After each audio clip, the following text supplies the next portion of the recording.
Muy buenas noches, bienvenidas, bienvenidos a un nuevo capítulo de Aquí se debate en CNN Chile. Un capítulo muy especial porque estamos viviendo días también muy especiales. Este domingo se instala finalmente la Convención Constitucional por primera vez en la historia de nuestra República. Representantes elegidos directamente por las personas, por la ciudadanía, van a redactar en democracia una nueva Constitución para Chile. Es un momento sin duda histórico, una acepción que suele usarse muy livianamente, pero en este caso sin duda es histórico lo que va a ocurrir este domingo. Y hay una serie de preparativos, también de controversias que están rodeando lo que va a ocurrir en esta ceremonia del domingo, y de ello vamos a conversar con nuestros invitados. 4 de los constituyentes o convencionales que van a asumir sus nuevos cargos este domingo. Los presentamos y comenzamos el debate. Esta noche en Aquí se debate está el convencional electo Ricardo Montero. El socialista corrió en la lista del apruebo y representará al distrito 18. Por apruebo de dignidad está el convencional Ignacio Achurra, representante del distrito 14 y militante de Convergencia Social. Se suma Alondra Carrillo, la independiente de la lista Voces Constituyentes. Se instalará en la convención representando el distrito 12. Cierra la mesa Pablo Tolosa, militante de la Unión Demócrata Independiente y quien representará al distrito 3 en la Convención Constitucional. Comenzamos de inmediato el debate. Nos acompañan acá en el estudio Ignacio, Alondra, Ricardo. Muchas gracias por estar con nosotros hoy. Gracias. Hola, Daniel. Y desde Antofagasta también está con nosotros Pablo Tolosa. Pablo, bienvenido también a la conversación. Hola, Daniel, buenas tardes. Bien, ahí estamos entonces con nuestros 4 invitados, como es habitual aquí, un poco virtual, un poco presencial. La ceremonia del domingo ya sabemos que sí va a ser presencial, se va a hacer una excepción a los temas de aforo, pero hay muchos puntos que están todavía en el aire, muchas controversias que están rodeando lo que va a ocurrir allí. Alondra, por ejemplo, y hagamos una pasada rápida por todos. ¿Qué van a hacer el domingo? ¿Van a hacer alguna actividad antes? ¿Qué esperan de lo que va a pasar? Bueno, desde muchas organizaciones, movimientos sociales, asambleas territoriales, organizaciones de derechos humanos, está habiendo una multitud de convocatorias para poder llegar desde distintos puntos de la ciudad hasta las dependencias del ex Congreso, donde vamos a tener la ceremonia de instalación. Yo soy parte de distintos espacios de articulación de movimientos sociales constituyentes, de la Plataforma Feminista Constituyente Plurinacional, y probablemente junto a todos ellos lleguemos en compañía con sectores que tienen mucho interés en hacerse presentes en ese momento, familiares de presas y presos políticos de la revuelta, organizaciones sociales y de derechos humanos, organizaciones feministas que nos vamos a llegar a encontrar alrededor del ex Congreso. Ricardo, ¿tu caso? Nosotros nos vamos a reunir como colectivo socialista en la estatua del presidente Salvador Allende, haciendo un reconocimiento a este proceso social y político que ya tiene varias décadas y que por fin hoy día se materializa. Ahí nos vamos a reunir como colectivo y vamos a marchar hacia el ex Congreso. Ignacio.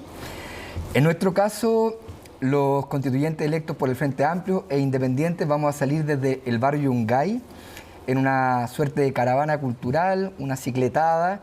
Vamos a antes tener un encuentro con organizaciones sociales, organizaciones de derechos humanos, organizaciones representantes de diversidades, y vamos a caminar todas y todos juntos también hacia el ex Congreso para iniciar este momento, tal como tú has dicho, Daniel, histórico. ¿Y Pablo, en tu caso?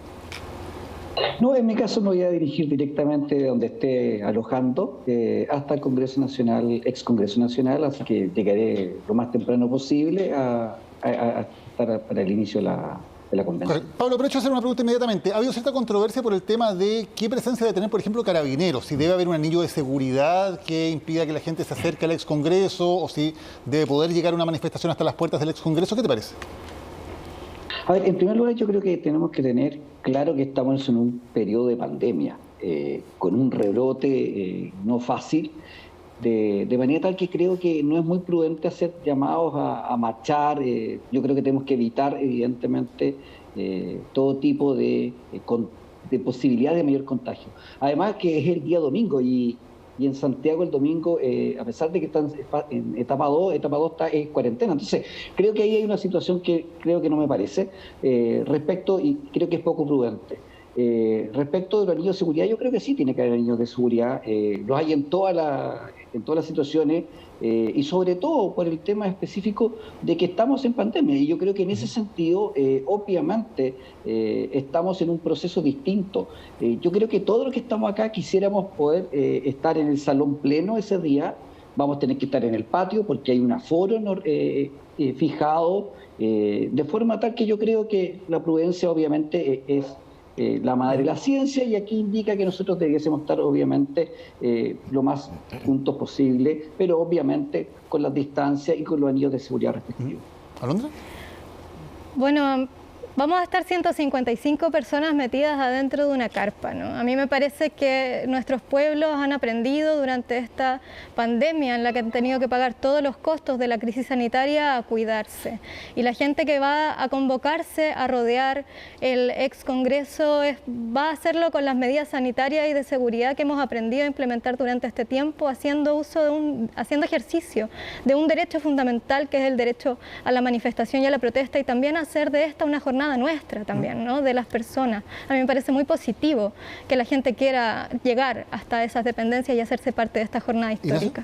Sí, en nuestro caso nosotros atendemos a que estamos en un contexto sanitario complejo, por eso que hemos convocado a una cicletada, precisamente haciendo uso de la franja horaria, que nos permita mantener las distancias, los resguardos y poder de todos modos acercarnos de manera colectiva al ex Congreso, entendiendo lo que dice Alondra. Aquí evidentemente estamos viviendo un momento complejo sanitariamente, pero yo acabo de recorrer la ciudad completa y no quiero explicarlo ni justificarlo, ¿no? Pero las calles están llenas, los centros comerciales están llenos. Lo que no quiero decir, insisto, que eso significa que nosotros no vamos a hacer caso omiso de la normativa sanitaria, pero creo que llamando al autocuidado, teniendo todos los kits de mascarilla y alcohol, se puede reunir un grupo que nos permita acercarnos de manera colectiva al ex. Y Ricardo, el tema del anillo de seguridad. ¿Debe haber un anillo de seguridad de Carabineros resguardando la seguridad de la convención? Si nosotros nos vamos a acercar y vamos a llegar tranquilamente, marchando, caminando de forma ciudadana, como tuvo origen este proceso, creo que si están dadas las condiciones y podemos caminar tranquilamente, no veo problema. No veo por qué hay que estar cerrando, subcerrando. Nosotros vamos a caminar tranquilamente al ex Congreso, vamos a hacer ingreso y adentro nos vamos a reunir por primera vez los 155 constituyentes. Yo estoy muy optimista de que todo va a salir bien. Una de las primeras decisiones que van a tener que tomar es elegir presidente o presidenta probablemente, de acuerdo a lo que se está viendo, y vicepresidente o vicepresidenta de la convención. Es una pasada rápida. ¿Cuáles son sus candidatos, si es que tienen, Ignacio? Nosotros estamos apoyando en la presidencia de Elisa Loncón. Nos parece que es una señal importante que una mujer además tremendamente preparada como Elisa, que dé cuenta de este nuevo Chile plurinacional, pueda asumir la presidencia.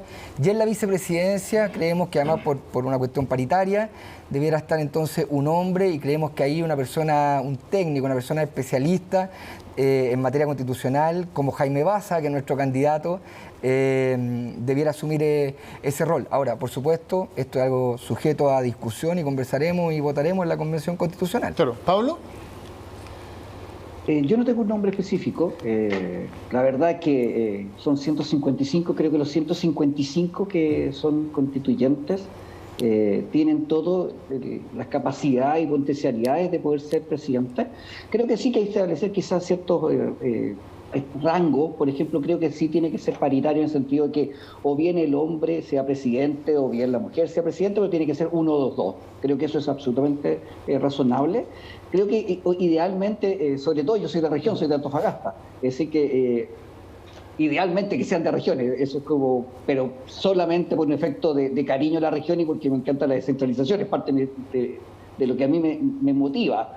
Y además que sea una persona que nos dé la capacidad de diálogo, que nos dé la mayoría de esta posibilidad que tengamos todas las minorías de poder expresarnos. Creo que no tengo un nombre por ahora y ojalá dentro de ese proceso nos podamos conocer. Es difícil, ¿eh? Son 155, es corto el proceso, es corto el tiempo, pero me encantaría poder conocer a las personas, a quien Ignacio que acaba de nombrar, a Elisa Loncón, a Baza. No los conozco, nunca en mi vida lo he visto, ni siquiera sé quiénes, lo he visto por foto.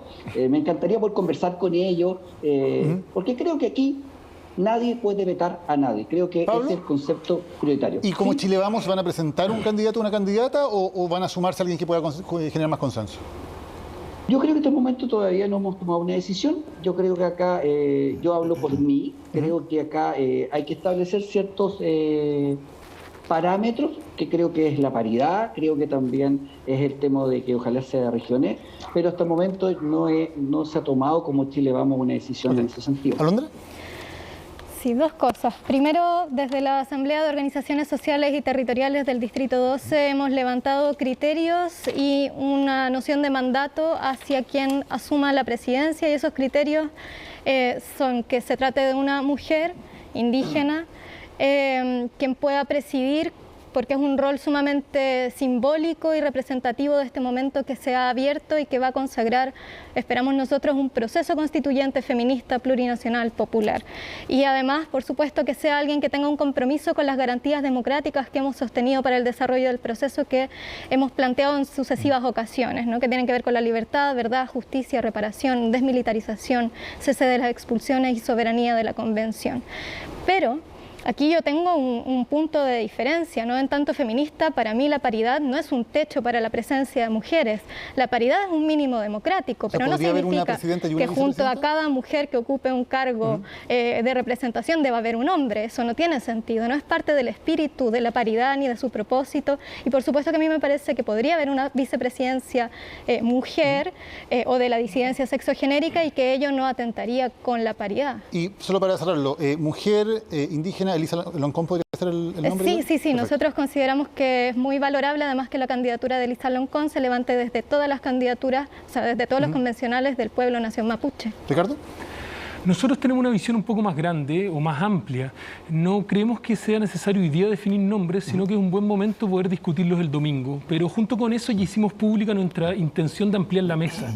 Nosotros creemos que tiene que haber una mesa de 7 personas, que sea paritaria, que sea representativa de regiones, que sea también con presencia de pueblos originarios, que sea una mesa que pueda ir rotando. Entonces nosotros creemos que si hay que elegir un presidente o una presidenta que pueda dar conducción, que tenga una visión amplia, que tenga una visión muy generosa, que pueda articular acuerdos, pero principalmente nos interesa mucho de que se pueda ampliar la mesa a 7 personas para poder representar toda la diversidad que esta convención tiene. Ignacio, ¿estarías de acuerdo con eso? Sí, nosotros también estamos de acuerdo en ampliar la mesa. Lo que pasa es que lo primero que hay que hacer es elegir una presidenta, un presidente y una vicepresidencia, digamos. Nosotros también estamos de acuerdo que hay que ampliar la mesa, sobre todo porque creemos que hay algunas vicepresidencias clave, ¿no? Nosotros creemos que debiera haber, por ejemplo, una vicepresidencia de participación. Creemos que este proceso, si no tiene una participación efectiva de las personas, puede ser un tremendo fracaso, y ahí nos parece que puede haber un rol súper específico, un mandato para una presidencia y así otras cuestiones importantes, y somos de la idea, efectivamente, de ampliar la mesa. Alondra, ¿estarías de acuerdo? Sí, desde mi perspectiva, la consideración sobre la conformación de la mesa tiene que ser expresiva de cómo se organice la Convención Constitucional en este primer momento, especialmente antes de la generación de un reglamento, ¿no? Vamos a tener que aprender a autoorganizarnos. Afortunadamente, desde los movimientos sociales hemos desarrollado ya muchas experiencias de articulación en asambleas y en espacios de esas características, y hemos podido algo aprender respecto de eso que vamos a poder socializar, poner en común, hacerlo dialogar con los otros aprendizajes que van a converger, pero yo al menos no lo imagino desde la mesa directiva hacia los 155, sino desde cómo nos autoorganizamos en este momento los 155, y en función de eso definimos una mesa que nos permita llevar adelante el trabajo que vamos a hacer. Pablo, ¿estás de acuerdo o no? En primer lugar, yo creo que lo que sí hay que hacer es elegir al presidente y al vicepresidente. Tomo lo de la Alondra, en el sentido de paritario no quiere decir que sean solo 2 mujeres, pueden ser dos hombres también. Es decir, yo creo, pero es un buen gesto, nada más. Es una convención que es paritaria. Nosotros vamos a mantener eso. Por supuesto, si pueden ser 2 mujeres, perfecto, no hay ningún problema en eso. Respecto a lo que dice Ricardo específicamente de que existan más vicepresidentas, yo creo que en realidad primero tenemos que elegir al presidente y a la vicepresidencia, porque son los que está dispuesto en la Constitución. Y una vez dado esa orgánica, obviamente debemos trabajar rápidamente en lo que es el reglamento. Y creo que ahí podemos efectivamente establecer otras vicepresidencias. Creo que estoy absolutamente de acuerdo con Ignacio. Y aquí voy a tomar palabras que no son mías, son palabras que le escuché el otro día a quien está ahí, que es Ricardo. En otro foro que tuvimos la otra vez, Ricardo dijo que no solo es importante el texto que le vamos a dejar para que la gente apruebe, sino que es súper importante cómo se consiguió ese texto. Y de esa forma ese texto se tiene que conseguir con la mayor participación que pueda existir. Y creo que en ese sentido la participación es fundamental en lo que es todo el proceso de la Convención Constitucional. Así que Si a eso le vamos a llamar una vicepresidencia de participación, me parece, creo que no es el título no es lo relevante, sino que lo relevante es que efectivamente haya una participación, que ésta sea robusta, que llegue a todas las personas, no solo a las que participan siempre, sino que a la gran inmensa mayoría de los chilenos que generalmente no participan en estos procesos. Claro, y hay un tema aquí, cómo se hace la participación y cómo se va combinando también con el trabajo que se inicia dentro de la convención. Porque, por ejemplo, sabemos que el domingo ustedes se juntan, ¿no? Asumen sus cargos, deberían elegir presidente y vicepresidente. Pero ¿qué pasa después? Se juntan de nuevo el lunes, el martes, el miércoles, se van a sus distritos, a sus territorios a buscar ampliar esto. ¿Cómo se imaginan el trabajo de la convención después del domingo, Ignacio? Bueno, de ese espacio autoconvocado que hacía mención Alondra, en el que llegamos a estar 90 constituyentes, harto más que la mitad de los constituyentes electos, y había una visión bastante mayoritaria, particularmente en la última sesión, de que la primera semana debiéramos sesionar de lunes a viernes, ¿no? Ahora, lo primero que vamos a tener que hacer la convención es organizarnos, es dotarnos de ciertos marcos de funcionamiento. Porque eso no está establecido en ningún lado. Claro, porque, perdón, salvo estas cosas mínimas que se reúnen el domingo en el lugar, que tienen que elegir presidente y vicepresidente, todo lo demás hay que hacerlo, digamos. O sea, así es. ¿Cuándo se van a juntar? ¿En qué horarios? Todo. Eso es parte del reglamento en general. El reglamento debiera incluir el funcionamiento de la convención, cómo se van a desarrollar los insumos, las materias constitucionales, cómo se va a dirimir en caso de controversia, temas de probidad y transparencia, participación.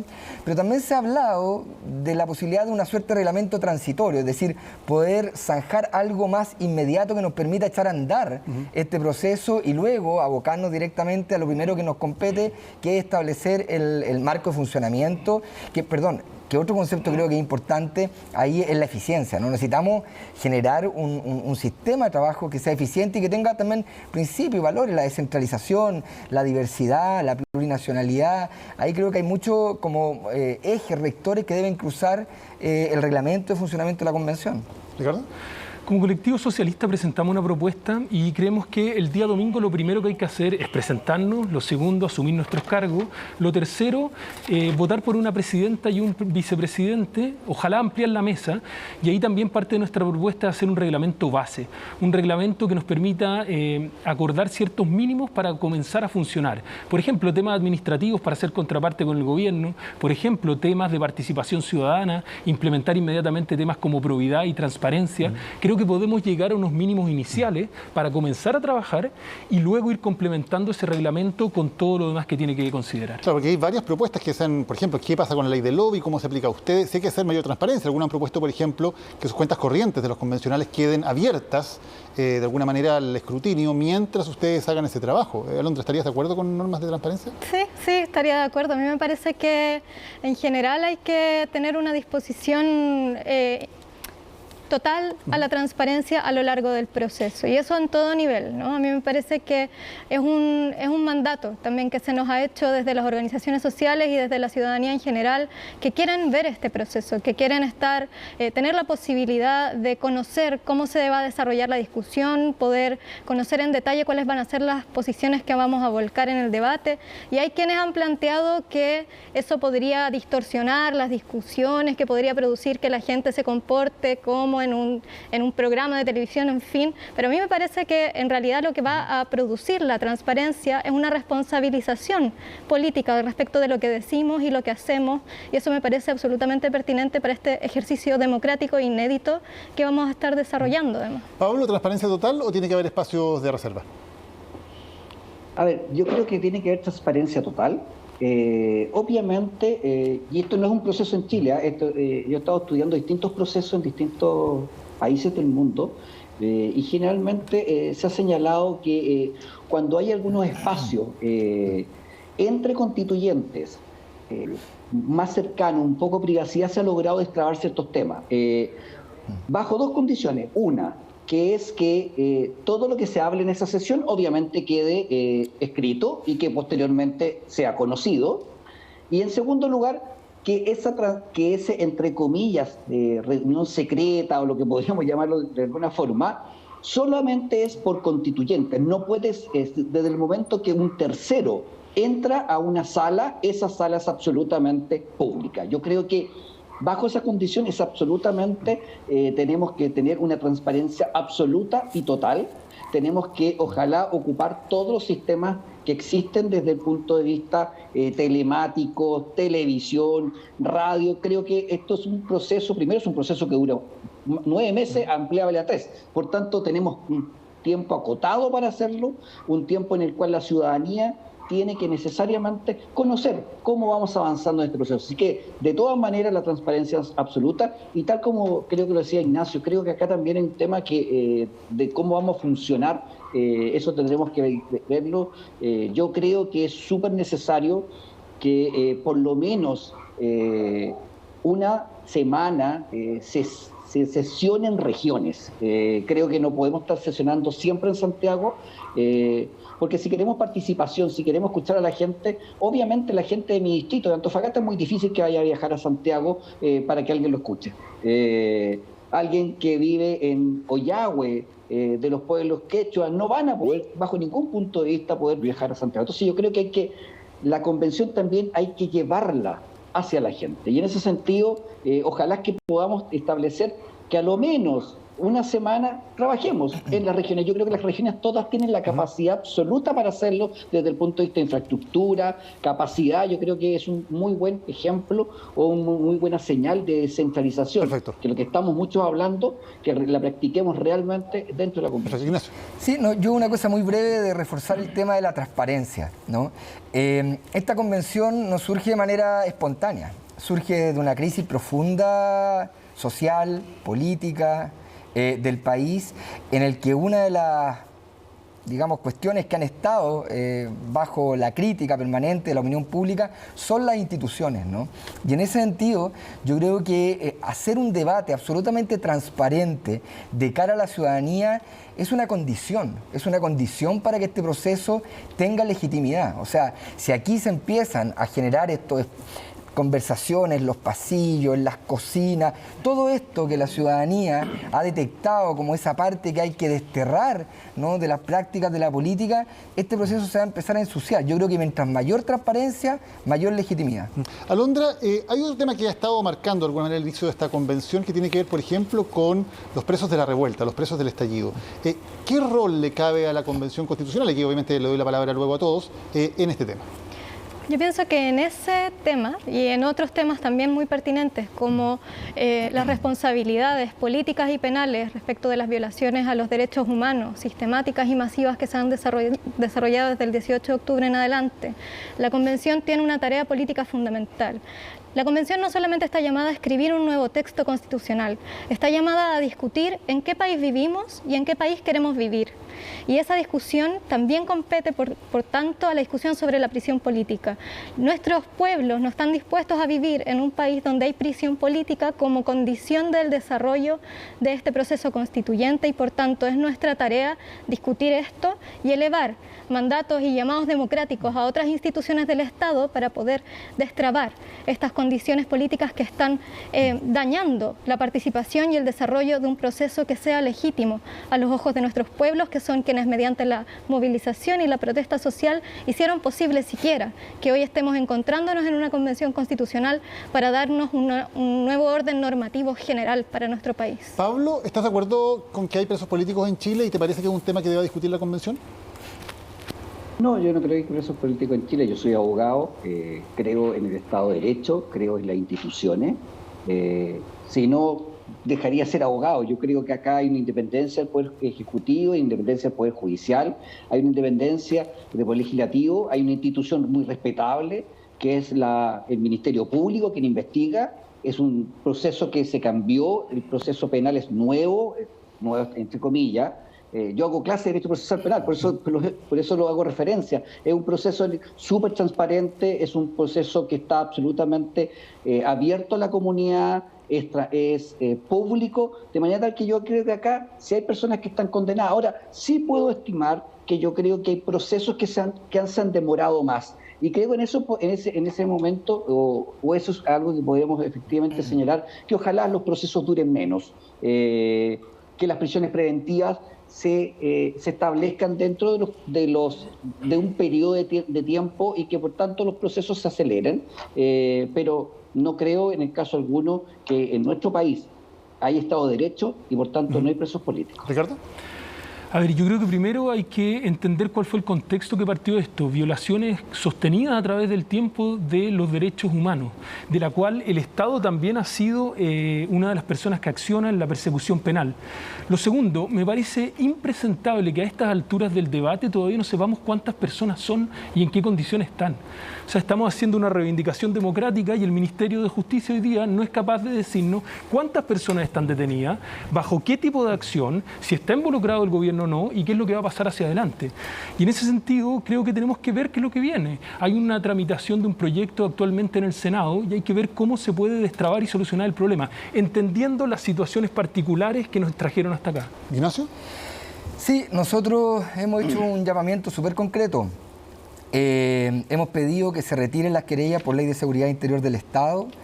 Hay una ley de indulto que hoy día está ingresada y procesándose, detenida en este momento, pero que está en el Congreso y nosotros hemos pedido que se agilice y se apruebe. Porque lo cierto es que desde que ocurrió el estallido social, nosotros tenemos casos que son alarmantes, ¿no? O sea, aquí hay gente que efectivamente lleva años, meses, largo tiempo en prisión preventiva y que incluso siendo condenada por el delito que se le imputa, saldrían al día siguiente porque ese delito no tendría pena efectiva, porque esa persona no tiene antecedentes para quedar efectivamente con prisión. Entonces, aquí hay un problema y respecto a lo que decía, se me olvidó Pablo. La prisión política, lo ha definido esto una serie de organismos internacionales, no solo responde a la prisión de conciencia, ¿no? Cuando efectivamente un sistema hace un uso, por ejemplo, abusivo de una medida extrema como es la prisión preventiva, eso también puede ser connotado de prisión política y nosotros creemos que hoy día hay en Chile presos políticos y hemos solicitado que se agilice una ley de indulto para su liberación. Pablo, ¿quieres contestar? No, yo insisto lo mismo, yo creo que acá no hay presos políticos. Sí estoy absolutamente de acuerdo con lo que se señala en el sentido de que tenemos que agilizar los procesos, porque es humano, es justo. Lo que sí, no sé si es el Ministerio de Justicia que tendrá que determinar quiénes son los que están detenidos. En ese caso es el Ministerio Público el que tiene que señalar, ellos, el fiscal nacional, el que tiene que señalar cuántos son los procesos que están se están tramitando actualmente, cuáles son las sanciones de cada uno. Eso el Ministerio Público tiene que tener sumamente claro. No es en este caso el Ministerio de Justicia, porque el Ministerio de Justicia no tiene injerencia desde el punto de vista de los procesos, sino que es ya sea en los tribunales de justicia o sea ya sea la Fiscalía, que son los que es el persecutor legal. ¿Alondra? A mí me parece que contraponer el indulto a las presas y presos políticos de la revuelta con el hecho de que estemos o no estemos en un Estado de Derecho no es un argumento real, ¿no? O sea, sabemos que el indulto y la amnistía son figuras que existen en ordenamientos jurídicos propios de Estados de Derecho, son figuras políticas que responden a situaciones políticas, ¿no? Y lo que hoy estamos planteando es que el sistema penal y el Ministerio de Justicia, en fin, no son poderes neutros, ¿no? No son poderes que ocurren en cualquier circunstancia, se despliegan en circunstancias históricas específicas y el sistema penal en nuestro país ha sido empleado de manera sistemática, no solo ahora, de manera sistemática contra el pueblo nación mapuche y contra los sectores que resisten a la depredación extractivista, pero también ahora contra quienes fueron parte de la protesta social para castigar la protesta social. Estoy pensando muy particularmente en el caso de Isabela y de Camila de Punta Arenas, que llevan más de un año con la medida cautelar de arresto domiciliario por supuestamente haber rayado una pared. Y ellas están siendo investigadas por ese delito y además están siendo, por supuesto, acosadas como ocurre en las medidas cautelares de arresto domiciliario nocturno, donde las van a ver todas las noches. Una de ellas tiene un hijo pequeño y uno de los elementos que está dentro de su causa es el hecho de que son feministas, de que son integrantes de Modatima. Eso está dentro de la causa, como una de las razones por las que se las investiga. Entonces a mí me parece que realmente tenemos que abrir este debate más allá de los estrechos márgenes que hasta ahora hemos permitido que se desarrolle y poder mirar qué es lo que está pasando con el sistema penal en estos casos, qué es lo que está ocurriendo efectivamente y por qué. ¿Por qué será que tantos sectores sociales están planteando que hay prisión política en Chile? Ricardo, quería plantear otro tema. Se ha hablado bastante en estos días del presupuesto de la convención, de las asignaciones. Se dice que no puede que no sea suficiente el dinero que está, por ejemplo, para poder tener participación territorial, para poder contratar asesores, etcétera. Otros dicen que sería una muy mala señal, por otro lado, partir la convención hablando de que necesitan más plata los convencionales. ¿Cuál es tu postura al respecto? ¿Se debe ampliar el presupuesto o no? Mi primera postura es que somos un órgano autónomo y autónomo con una misión popular que fue entregada, que es presentar una propuesta de nueva constitución. Dentro de eso, al gobierno se le dijo que tenía que dar las facilidades necesarias para realizar el trabajo. Entonces acá había una distorsión de que se está pidiendo más plata. Y no es ese el punto es cómo podemos tener los recursos necesarios para llevar adelante el mandato que se nos encargó. Pongo un ejemplo, participación ciudadana, un presupuesto a todos luces deficiente, que es imposible implementar un proceso que sea participativo, territorialmente relevante, y no nos entrega las condiciones para avanzar en eso.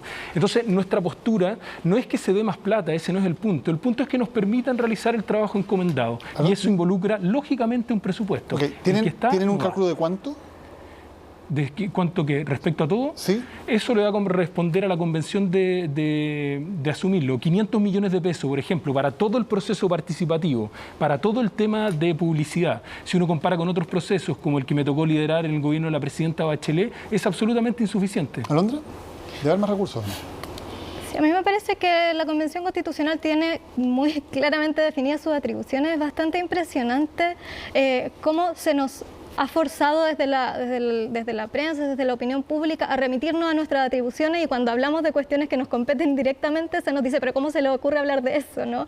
O sea, hay un nivel de tutelaje comunicacional que se ha desplegado respecto del quehacer de la Convención Constitucional, ni siquiera ella instalada todavía, que a mí no deja de impresionarme, especialmente viniendo desde instituciones tan desprestigiadas, desde sectores tan desprestigiados, que están ligados también al financiamiento irregular de la política. En fin, yo entiendo que desde la ciudadanía pueda existir una legítima preocupación respecto del destino de los recursos, porque sabemos la historia que hemos tenido, ¿no?, respecto del financiamiento de las instituciones públicas, y me parece que va a ser una discusión necesaria, muy en la línea de lo que decía Ricardo respecto de participación, poder revisar cuáles son las licitaciones que se han hecho. Se hizo una licitación para seguridad prácticamente equivalente a todo el presupuesto disponible para participación, para pagar a una empresa privada de seguridad que fue fundada por el guardia personal de Pinochet. O sea, realmente son cuestiones imprescindibles de discutir, son licitaciones que deben ser suspendidas desde el día 1 de la Convención Constitucional, y que podamos con claridad poder revisar cuáles son los recursos que existen y a qué van a ir destinados a financiar. Pablo, ¿de acuerdo o no con suspender esas licitaciones y si necesitan más recursos para trabajar? A ver, respecto a las licitaciones, no conozco el fondo de las licitaciones, de manera tal que no te puedo señalar primero en qué etapa están jurídicamente esas licitaciones, si están adjudicadas o no, de forma tal que no puedo dar una referencia y no puedo hacer un juicio de valor respecto de cuál fue el proceso que se llevaron adelante. Sin conocerlo es difícil poder opinar de eso.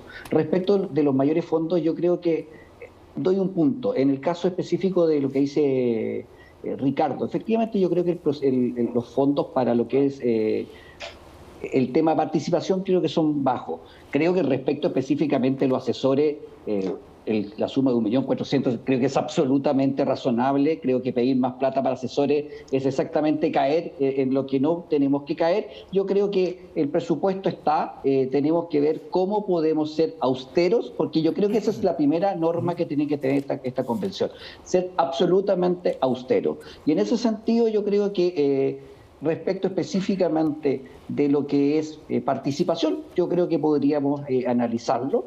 Respecto de más fondos para asesores, creo que el 1.400.000 es absolutamente razonable para hacer un buen trabajo en una convención. Ignacio.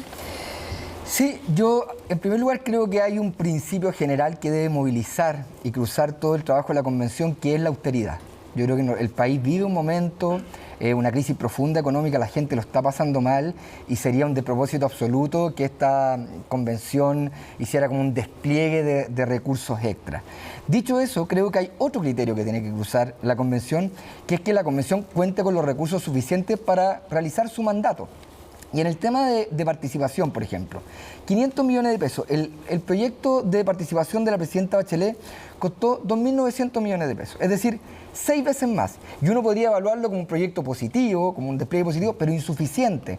Por lo tanto, si efectivamente queremos que este proceso permita participación, si queremos que la convención no opere solo en Santiago, queremos hacer un proceso de descentralización, queremos ser capaces de escuchar y dialogar con las organizaciones territoriales, se requieren recursos. Aquí nadie ha pedido plata para operadores políticos ni para asesores. Lamentablemente en esto, el Congreso particularmente y el Estado durante mucho tiempo le ha hecho muy mala publicidad al uso de recursos públicos, ¿no? Entonces hay una sensación de parte de la ciudadanía que cualquier institucionalidad que ocupe recursos públicos está abusando, está buscando privilegios.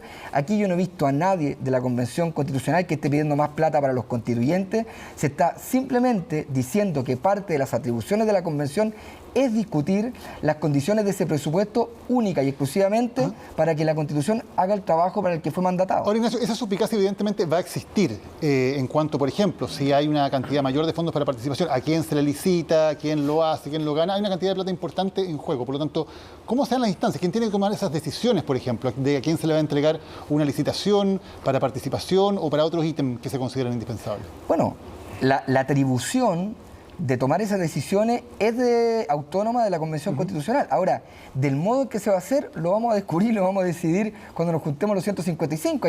Hay distintas propuestas. Una Pero es ¿tendría que pasar por Contraloría? ¿Tendría que haber alguna revisión de una es que la otro Convención órgano? Constitucional tenga, por ejemplo, una personalidad jurídica propia y que haga administración de los recursos y, por supuesto, con todos los estándares de probidad y de cumplimiento de la normativa vigente en relación a eso. E incluso podemos ir más lejos. Yo creo que nosotros debiéramos generar estándares mucho más altos de probidad que incluso la normativa vigente para los usos de los recursos públicos de la Convención, incluso para efectos de los recursos personales de los constituyentes. En eso yo estoy absolutamente de acuerdo, pero lo que no podemos instalar es un falso debate, como se ha instalado en ciertos sectores de la prensa, y hay que decirlo, ¿no?, estos últimos días, de que los constituyentes antes de empezar están pidiendo más plata. Eso no es verdadero, eso es una cuestión absolutamente falsa. Sí, es absolutamente falsa, es que es tan claramente una maniobra comunicacional, porque ni siquiera, no hay ningún documento, ningún comunicado, ninguna nota de prensa que indique una posición de los convencionales constituyentes respecto de presupuesto. Lo que sí hay es un comunicado de 20 escaños reservados, o sea, de 17 escaños reservados y 3 constituyentes de pueblos originarios exigiendo la renuncia de Francisco Encina, y justo luego de eso, tomándose de las palabras que dijeron un par de personas por Zoom, toda la prensa saca titulares inventando que estamos exigiendo recursos sin ningún respaldo en ninguna solicitud existente, en ninguna discusión existente. Y a mí me parece que realmente lo que vimos fue una maniobra comunicacional grosera que intenta sacarle el poto a la jeringa de un conflicto real que se está desarrollando entre los escaños reservados de pueblos originarios y el gobierno, que a mí me parece que es muy complejo, porque muestra también de parte del gobierno una disposición, tanto hacia la Convención Constitucional como hacia la dificultad que supone en un país como el nuestro la interculturalidad, que debiera concitar la mayor de las atenciones y que ha sido desplazada por esta noticia inventada. Vamos a hablar a la vuelta de la pausa precisamente de ese tema, de la controversia por la presencia del secretario ejecutivo. Solo decir que efectivamente el debate existe. O sea, aquí mismo hemos visto que hay posiciones de que efectivamente para que la convención funcione bien tiene que tener un mayor presupuesto. El debate existe, solo que la noticia no existe. La noticia en el titular de la segunda que señalaba que nosotros estábamos exigiendo más dinero para asesores, eso es falso. Estamos hablando de participación y de otras instancias, no asesores. ¿Cómo? Para participación, para otro tipo de elementos sí se necesita. Sí, estamos discutiendo el presupuesto y sus designaciones, además, sus hay un tema que tiene que ver con la equidad territorial. Efectivamente hay gente que hoy día para llegar a Santiago tiene que cruzar 20 horas en una barcaza, tomar un bus, tomar un avión.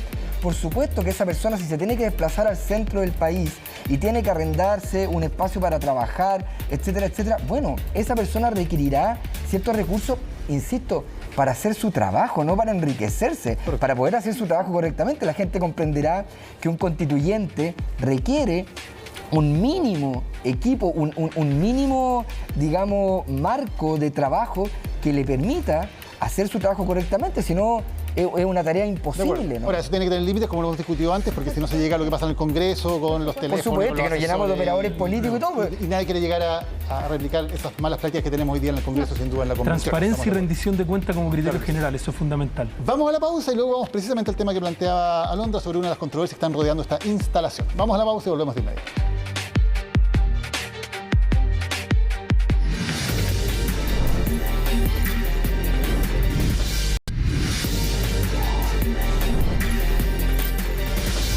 Estamos de vuelta en Aquí se debate, debatiendo sobre la instalación de la Convención Constitucional, algo que va a ocurrir este domingo. Quedan apenas 3 días para ese momento, sin duda histórico para nuestro país. Y en los pocos minutos que nos quedan, vamos precisamente al tema que planteaba Alondra, esta petición de renuncia que han hecho algunos constituyentes, particularmente de los pueblos indígenas, contra el secretario ejecutivo que está nombrado por el gobierno de la Convención.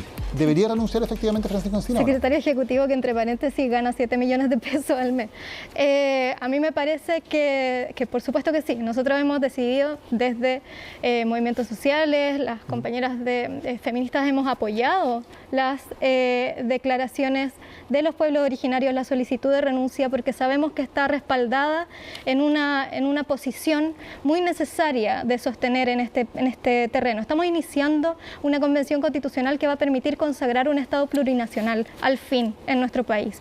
Y ese diálogo no puede iniciar con alguien que desconoce, como si fuesen privilegios, derechos culturales de los pueblos indígenas. Son derechos reconocidos internacionalmente. El hecho de que la Machi Francisca Linconao venga acompañada en tanto autoridad ancestral a esta ceremonia, negarse a eso, hablando de aforos en una ceremonia que va a tener 155 personas, es solamente expresión de una falta de voluntad política, y por supuesto que tiene que salir quien está encarnando esa falta de voluntad, que por supuesto es una falta de voluntad del conjunto del gobierno.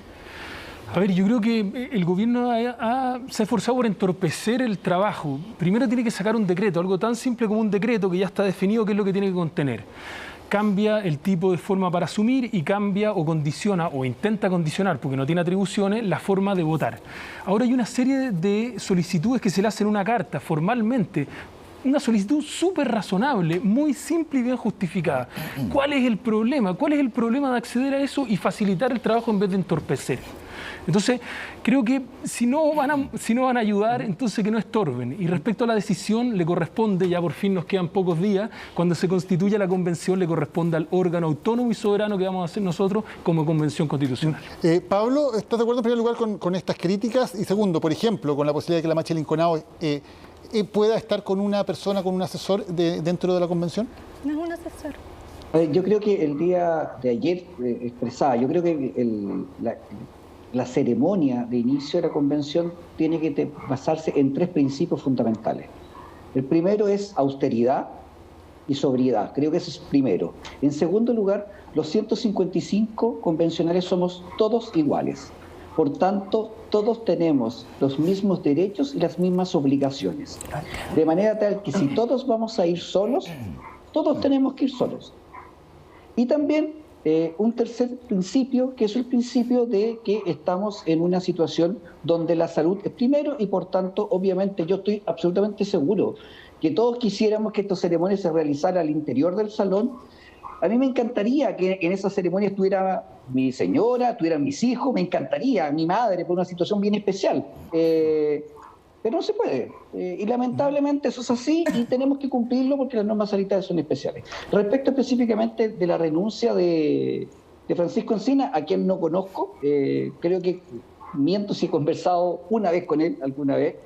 Por tanto, no tengo ninguna relación personal con Francisco. No me parece bien, sí, obviamente, estar antes de iniciar un proceso pidiendo renuncia, tal como dice Ricardo, quedan muy pocos días para iniciar la convención, el día domingo, de manera tal que en 3 días más podemos juntarnos y ver específicamente. Y solo tocar un punto muy específico respecto a las asignaciones. Creo que efectivamente acá debiésemos establecer un comité de asignación súper transparente. Creo que acá tenemos 3 órganos o instituciones que son muy bien valoradas por la ciudadanía. Chile Transparente, está el Consejo de la Transparencia y la Contraloría General de la República. Creo que ellos nos deberían asesorar a objeto de que las licitaciones sean lo más transparente posible, ojalá por órganos, instituciones y personas diferentes, a objeto de que no haya ningún dejo por parte de terceros en que aquí estamos usando recursos públicos para cosas distintas o estamos beneficiando a unos u otros. Yo creo que acá la transparencia es esencial en el proceso. Dije asesor cuando me refería al compañero de la Machi Linconao, evidentemente es un error. Alondra lo había explicado muy bien de qué se trata. Me quedé con el tema anterior, así que rectifico porque me equivoqué. Ignacio. Sí, es que yo creo que aquí hay conceptos que parece que no están del todo comprendidos, ¿no? Chile tiene suscrito una serie de convenios internacionales en que reconoce que los pueblos originarios tienen ciertas particularidades que deben ser atendidas. Y eso no es un derecho, o sea, no es un privilegio, no es un gustito que sean los pueblos originarios. Es un compromiso que ha sustraído el Estado chileno en materia de derechos humanos a nivel internacional. Entonces, cuando los pueblos originarios de una autoridad ancestral como la Machi Francisca Linconao solicita viajar con una persona o con dos personas porque forman parte de una identidad espiritual, aquí no tiene que ver con la libertad de culto, tiene que ver con el respeto a pueblos originarios que está circunscrito a el derecho internacional. Entonces, si nosotros iniciamos un proceso en el que esperamos, entre otras cosas, subsanar una deuda de 200 años del Estado chileno con sus pueblos originarios, un proceso que está marcado por la plurinacionalidad, que tenemos escaños reservados indígenas, uno esperaría que el Ejecutivo tuviera a interlocutores con los pueblos originarios que al menos estuvieran interiorizados de los estándares para un diálogo intercultural. Si eso no existe, si esa persona no es capaz de comprender que efectivamente detrás de esas demandas hay el ejercicio de un derecho y no de la solicitud de un privilegio, es porque esa persona, más allá de sus características personales, humanas, no tiene la preparación para realizar ese diálogo intercultural. Y uno entonces pensaría de que no debe ser esa la persona que establezca el diálogo. Yo creo que a eso es a lo que finalmente nosotros adherimos, es decir, la Carta señala de manera explícita que el señor Francisco Encina no es capaz de atender esos requerimientos que no son el ejercicio de un privilegio, sino de un derecho. Nos queda solamente un minuto, pero lo último, llega el domingo, que es un día histórico para todo Chile, pero sin duda muy fuertemente para ustedes. ¿Qué van a hacer ustedes? ¿Van a prometer? ¿Van a jurar? ¿De qué manera tienen pensado asumir sus cargos en esta convención constituyente? Lo vamos a definir mañana junto a las compañeras de la Coordinadora Feminista 8 de marzo en nuestra cabilda feminista. ¿Ricardo? A ver, lo primero, decir que estamos muy contentos y ansiosos. Queremos que llegue el domingo, un día muy especial. Yo, los compañeros y compañeras que veo acá, no los conocía, nunca los había visto. Y tampoco he visto a los 155 que nos vamos a reunir el domingo. Así que no nos den una oportunidad, que pongamos la pelota al piso y nos dejen conocernos un poco, conversar y llegar a acuerdo. Yo voy a asumir, junto con el colectivo socialista, el mandato popular que nos han entregado los pueblos de Chile. Eso es lo que vamos a hacer el domingo. ¿Y eso es lo que pretenden decir en ese momento? Vamos a terminar de coordinarlo durante el fin de semana, pero sí, porque el decreto del presidente trató de hacer la trampita, pero solo establece la pregunta y en ninguna parte establece la respuesta. Nosotros vamos a responder eso. ¿Pablo? En mi caso yo voy a jurar. Soy católico, creo en Dios y efectivamente yo voy a jurar, no tengo ningún problema jurar sobre la actual constitución.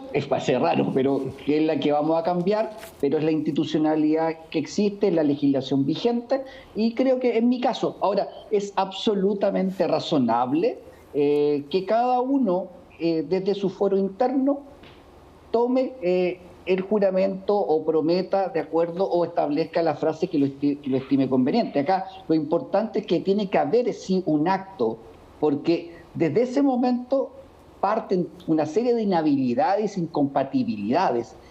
Desde el punto de vista jurídico es fundamental establecer un momento en el cual efectivamente cada uno de nosotros empieza a cumplir sus funciones. Así que, por mi parte, solo estoy hablando en este caso a modo personal, yo voy a jurar. ¿Ignacio? Yo creo que aquí hay una materia todavía irresuelta, ¿no? Yo no sé si vamos a terminar de ponernos de acuerdo el día domingo o finalmente cada uno lo va a hacer a modo personal. Yo me inclinaría más que por la idea de jurar o prometer por una aceptación del cargo.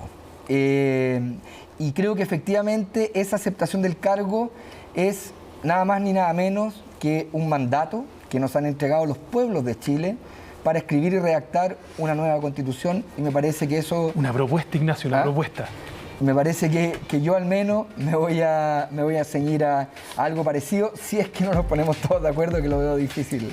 Ignacio, Alondra, Ricardo, Pablo, muchísimas gracias por habernos acompañado en este último Aquí se debate, previo al gran momento que tendremos el domingo. Por cierto, de ahí en adelante se abren muchos otros debates y muchas discusiones muy importantes para Chile. Así que, por cierto, en CNN Chile y Chilevisión vamos a tener una transmisión especial desde muy temprano el domingo para un día tan relevante para nuestro país. Muchísimas gracias. Gracias. Buenas Gracias. noches. Gracias por la invitación. Muchas gracias a ustedes, muchas gracias a Daniel, a Ricardo, Ignacio y Alondra. Nos veremos el domingo. Gracias. Buenas Chao, noches. chao. Nos vemos el domingo.